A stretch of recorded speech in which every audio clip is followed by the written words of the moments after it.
परिचय। शर्मिला, एक पादप को कुछ शब्दों में परिभाषित करो।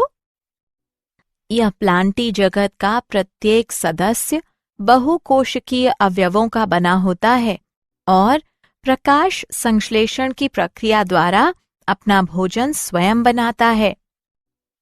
शर्मिला, अब मुझे बताओ कि पादप अन्य जीवों से किस तरह भिन्न है? हाँ, पादप बहुकोशिकीय, स्थलीय, अचल प्रकाश संश्लेषी और स्वपोषी होते हैं।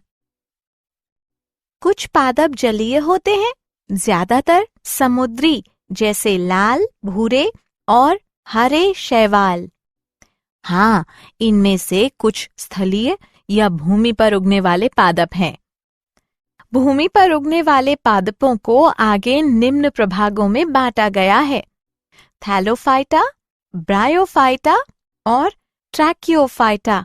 तो आओ इस अध्याय में हम वनस्पति जगत की विस्तार से चर्चा करें।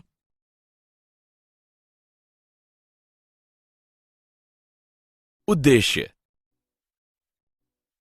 इस पाठ के अंत में आप निम्न करने में सक्षम हो जाएंगे: पादपों को परिभाषित करना, विभिन्न प्रकार के पादपों के बारे में जानना, वर्गीकरण की विभिन्न प्रणालियों को समझना, वनस्पति जगत में विभिन्न समूहों के बारे में जानना, शैवाल के मुख्य लक्षणों का अध्ययन करना, ब्रायोफाइट के मुख्य लक्षणों का अध्ययन करना, टेरिडोफाइट के मुख्य लक्षणों का अध्ययन करना।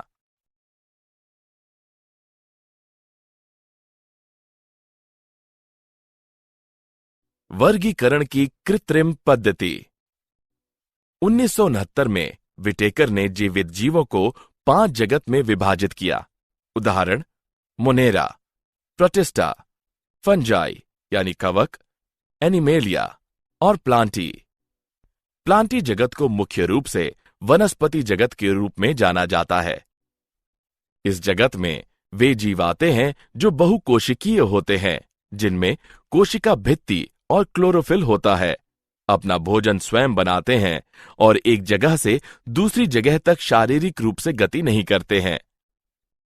फंजाई तथा मोनेरा एवं प्रोटिस्टा जगत के कोशिका भित्ति वाले सदस्यों को अब प्लांटी जगत में शामिल नहीं किया गया है। प्लांटी जगत में शैवाल, ब्रायोफाइट, टेरिडोफाइट, जिम्नोस्पर्म और एंजियोस्पर्म शामिल हैं। वर्गीकरण की कृत्रिम पद्धति में केवल वास, रंग, पत्तियों की संख्या और आकार आदि संपूर्ण बाह्य आकारिक विशेषताओं का उपयोग किया गया था।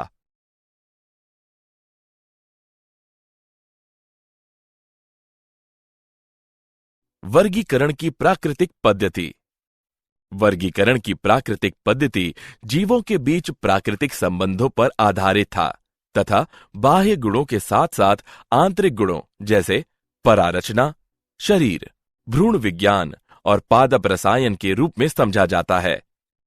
पुष्पी पौधों के लिए वर्गीकरण की प्राकृतिक पद्धति को जॉर्ज बेंथम और जोसेफ डाल्टन हुकर ने सुझाया था।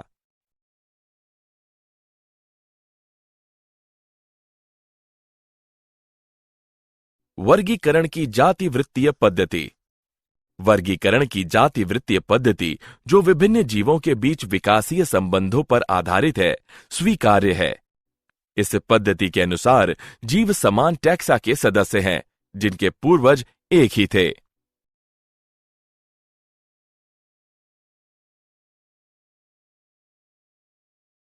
शैवाल। शैवाल क्लोरोफिल युक्त सरल, थैलॉइड, स्वपोषी तथा मुख्यतः अलवर्णीय एवं समुद्री जल के जीव हैं। वे विभिन्न वास स्थलों जैसे नमयुक्त पत्थरों, मिट्टी और लकड़ी में पाए जाते हैं। कुछ शैवाल कवक यानी लाइकन और जंतुओं के संगठन में भी पाए जाते हैं। शैवालों के माप और आकार में बहुत भिन्नता होती है। कुछ समुद्री शैवाल जैसे कि केल्प लगभग 60 से 100 मीटर तक बहुत विशालकाय होते हैं। शैवालों का आकार सूक्ष्मदर्शी एक कोशिक जैसे क्लेमाइडोमोनास से लेकर कॉलोनीय जैसे वॉलवॉक्स तथा तंतुमयी यूलोथ्रिक्स एवं स्पाइनोगायरा तक हो सकता है। शैवाल में जनन कायिक, अलैंगिक और लैंगिक विधियों द्वारा होता है। कायिक जनन विखंडन विधि द्वारा होता है। प्रत्येक खंड से थैलस बन जाता है। अलैंगिक जनन विभिन्न प्रकार के बीजाणुओं द्वारा होता है। सामान्यतः ये बीजाणु जूस्पोर होते हैं। जूस्पोर कशाभिक यानी गतिशील होते हैं और अंकुरण के बाद इनसे नए पौधे बन जाते हैं। शैवाल में लैंगिक जनन दो युग्मकों के संलयन द्वारा होता है। ये युग्मक कशाभिक युक्त और आकार में समान, जैसे कि क्लेमाइडोमोनास, या कशाभिक विहीन लेकिन आकार में समान, जैसे कि स्पायरोगायरा हो सकते हैं। ऐसे जनन को समयुग्मकी कहते हैं। आकार में भिन्न दो युग्मकों का संलयन असमयुग्मकी कहलाता है, जैसे कि क्लेमाइडोमोनास कुछ प्रजातियों में। एक बड़े अचल यानी स्थैनिक मादा युग्मक और एक छोटे चलयमान नर युग्मक के बीच संलयन विषम युग्मकी लैंगिक जनन कहलाता है। उदाहरण वॉलवॉक्स, फ्यूकस। शैवाल मनुष्यों के लिए कई तरह से बहुत उपयोगी हैं। पृथ्वी पर कुल कार्बन डाइऑक्साइड स्थिरीकरण का लगभग आधा भाग शैवाल प्रकाश संश्लेषण के माध्यम से करते हैं। प्रकाश संश्लेषी जीव होने के कारण शैवाल अपने आसपास के पर्यावरण में घुलित ऑक्सीजन का स्तर बढ़ा देते हैं। शैवाल ऊर्जा युक्त यौगिकों के प्राथमिक उत्पादक होने के कारण बहुत महत्वपूर्ण है, क्योंकि ये सभी जलीय जंतुओं के खाद्य चक्रों का आधार हैं। पोरफायरा, लेमिनेरिया तथा सरगासम की बहुत सी प्रजातियां, जो समुद्र की 70 प्रजातियों में से हैं, भोजन के रूप में उपयोग की जाती हैं। कुछ समुद्री भूरे तथा लाल शैवाल बहुत अधिक मात्रा में हाइड्रोकोलाइड जल धारण करने वाले पदार्थ उत्पन्न करते हैं, जैसे एल्गिन भूरे शैवाल और केरागिन लाल शैवाल का व्यावसायिक उपयोग होता है। जिलेडियम तथा ग्रेसिलेरिया से एगार प्राप्त होता है, जिसका उपयोग सूक्ष्म जीवों के संवर्धन में तथा आइसक्रीम और जेली बनाने में किया जाता है। क्लोरेला और स्प्रूलाइना एक कोशिक शैवाल है। इनमें प्रोटीन प्रचुर मात्रा में होती है और यहां तक कि इसका उपयोग अंतरिक्ष यात्री भी भोजन के रूप में करते हैं।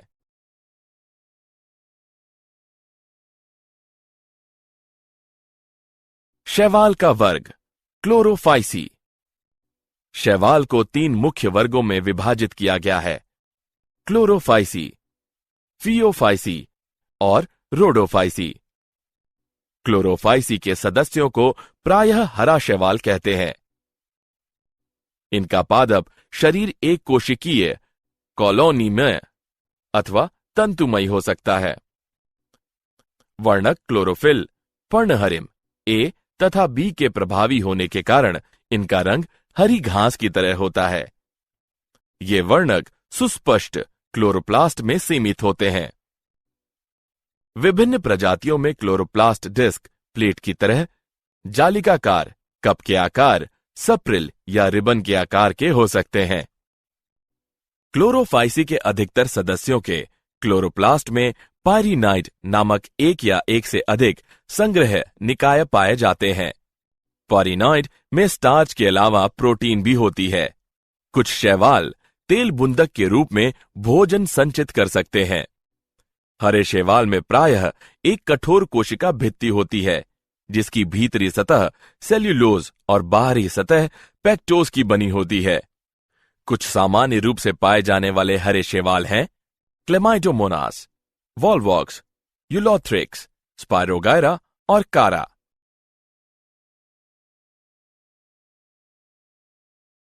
शैवाल का वर्ग फियोफाइसी। फियोफाइसी या भूरे शैवाल के सदस्य मुख्यतः समुद्री आवास में पाए जाते हैं। उनके आकार और रूप में बहुत भिन्नताएं होती हैं। ये सरल शाखित तंतुमयी रूप जैसे एक्टोकाप्रस से लेकर सघन शखित रूप जैसे केल्प तक हो सकते हैं, जिसकी ऊंचाई 100 मीटर तक हो सकती है। इनमें क्लोरोफिल ए, सी, कैरोटीनाइड और जैंथोफिल होता है। इनका रंग जैतूनी हरे से लेकर भूरे के विभिन्न शेड तक हो सकता है। ये शेड इनमें उपस्थित जैंथोफिल वर्णक फ्यूकोजेंथिन की मात्रा पर निर्भर करते हैं। भोजन जटिल कार्बोहाइड्रेट के रूप में संचित होता है, जो लेमिनेरिन या मैनिटोल के रूप में हो सकता है। कायिक कोशिकाओं में सेल्यूलोज से बनी कोशिका भित्ति होती है, जिसके बाहर की ओर सामान्यतः एल्जिन का जिलेटिन अस्तर होता है। पादपकाय प्रायः संलग्न द्वारा अधस्तर सबस्ट्राटम से जुड़ा रहता है। इसमें एक वृत्त तथा पत्ती की तरह का प्रकाश संश्लेषी अंग फ्रॉन्ड होता है। इसके सामान्य सदस्य हैं एक्टोकाप्रस, डिक्टियोटा, लेमिनेरिया, सरगासम तथा फ्यूगस हैं।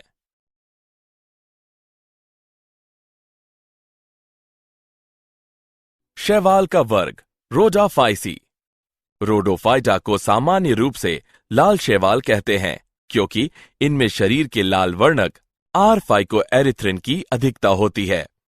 अधिकांश लाल शैवाल समुद्र में पाए जाते हैं और इनकी बहुलता समुद्र के गर्म क्षेत्रों में अधिक होती है। इनमें से कुछ की शारीरिक संरचना बहुत जटिल होती है। ये पानी की सतह पर जहां अधिक प्रकाश होता है वहां भी पाए जाते हैं, और समुद्र की गहराइयों में भी जहां अपेक्षाकृत प्रकाश कम होता है। अधिकांश लाल शैवाल का लाल थैलस बहुकोशिकीय होता है। भोजन फ्लोरिडियन स्टार्च के रूप में संचित होता है, जिसकी संरचना एमाइलोपेक्टिन तथा ग्लाइकोजन की तरह होती है। इसके सामान्य सदस्य पोलिसाइफोनिया, पोरफायरा, ग्रेसिलेरिया तथा जिलेडियम है।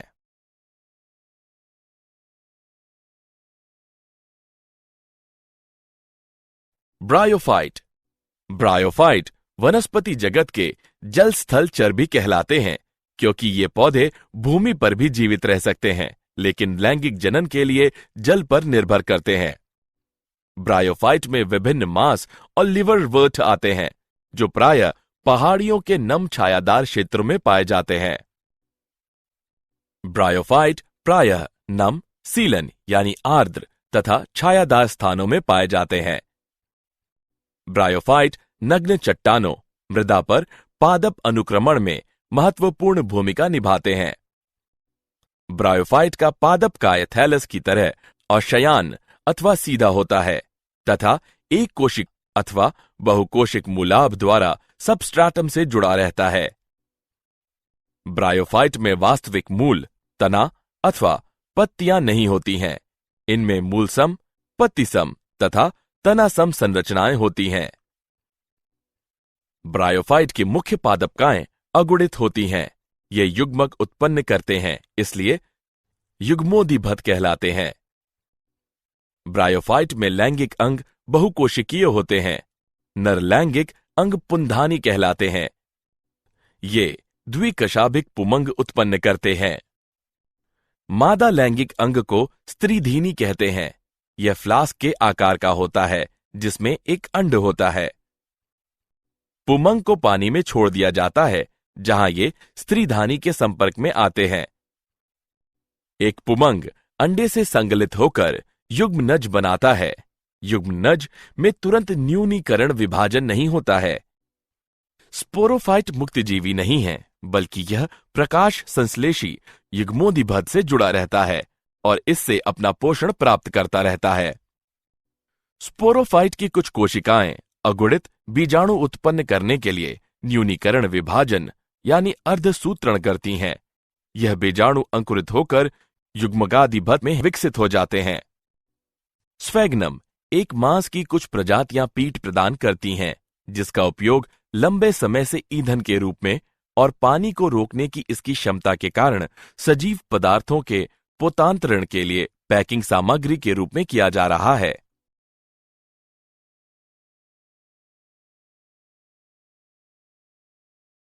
लीवरवर्ट।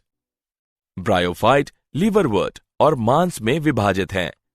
लीवरवर्ट प्रायः नमी, छायादार स्थानों जैसे नदियों के किनारे, दलदले स्थानों, गीली मिट्टी, पेड़ों की छालों और लकड़ियों के भीतर उगते हैं। ये भूमि पर हरी कोशिकाओं की चिकनी परत बनाते हैं। लीवरवर्ट छोटे साधारण गैर संवहनी पादप हैं, जिनमें मूल, तने या पत्तियां नहीं होती हैं। एक लीवरवर्ट का पादपकाय थैलासाब होता है, जैसे मार्केंशिया। थैलस पृष्ठाधर और अधःस्तर से बिल्कुल चिपके रहते हैं। पत्तीदार सदस्यों में पत्ती की तरह छोटे उपांग तने जैसी संरचनाओं पर 2 पंक्तियों में होते हैं।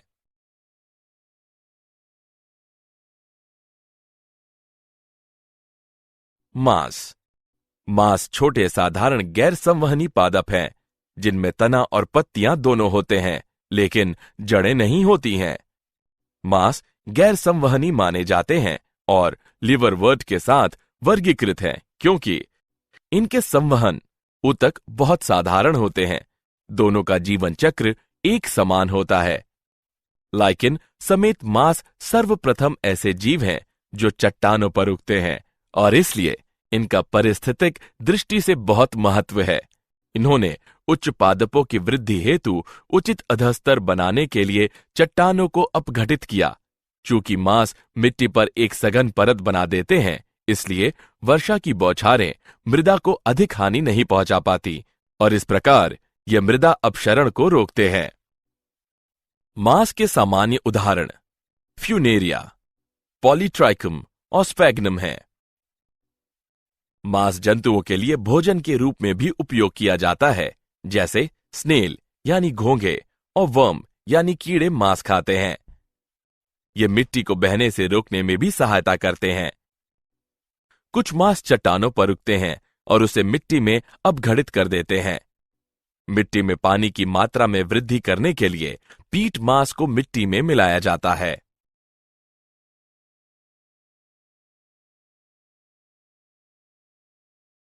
टेरिडोफाइट में हॉर्सटेल और फर्न आते हैं।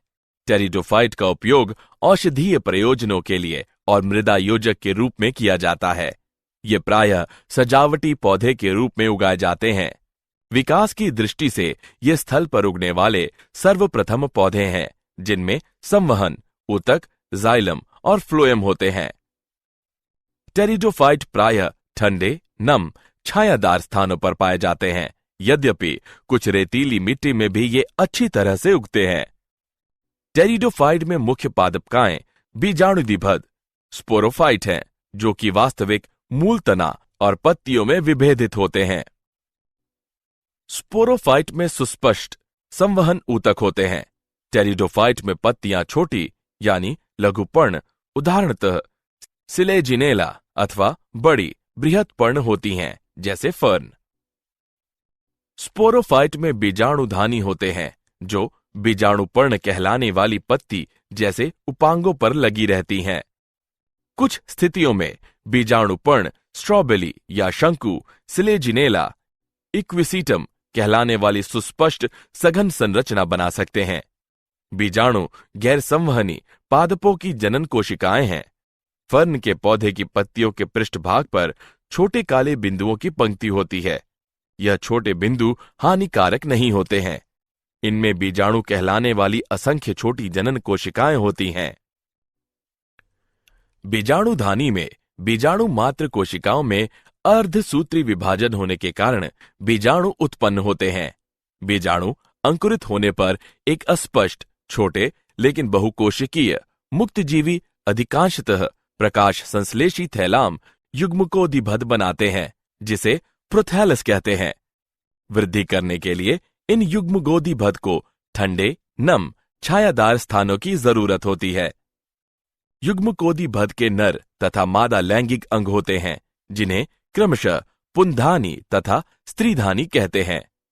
पुंधानी से पुमणु नर युग्मकों के निकलने के बाद उन्हें स्त्रीधानी के मुंह तक पहुंचाने के लिए पानी की आवश्यकता होती है। स्त्रीधानी में स्थित अंड के साथ नर युग्मक संलयन करके युग्मनज बनाता है। उसके बाद युग्मनज एक बहुकोशिकीय सुस्पष्ट स्पोरोफाइट बन जाता है, जो टेरिडोफाइट की प्रभावी अवस्था है। अधिकांश टेरिडोफाइट में जहां बीजाणु एक ही प्रकार के होते हैं, उन पौधों को समबीजाणु कहते हैं। सिलेजिनेला और साल्विनिया जैसे वंश जिसमें 2 प्रकार के बृहद तथा लघु बीजाणु उत्पन्न होते हैं, जो विषम बीजाणु कहलाते हैं। टेरिडोफाइट को आगे 4 वर्गों में वर्गीकृत किया गया है।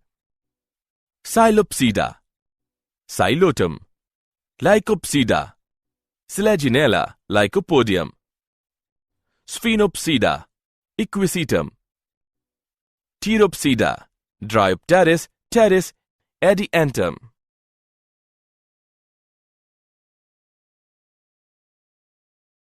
क्या आप जानते हैं ब्रायोफाइटा शब्द की खोज 1684 में रॉबर्ट ब्राउन द्वारा की गई। भारत में प्रोफेसर S.R. कश्यप को भी ब्रायोफाइटा विज्ञान का जनक कहा जाता है। पॉलीट्राइकम को आमतौर पर हेयर कैप मास कहा जाता है। लिपटा हुआ मास टॉर्टुला है।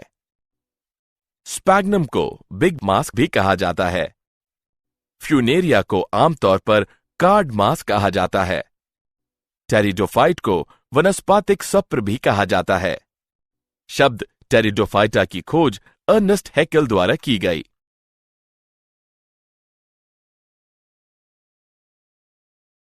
सारांश।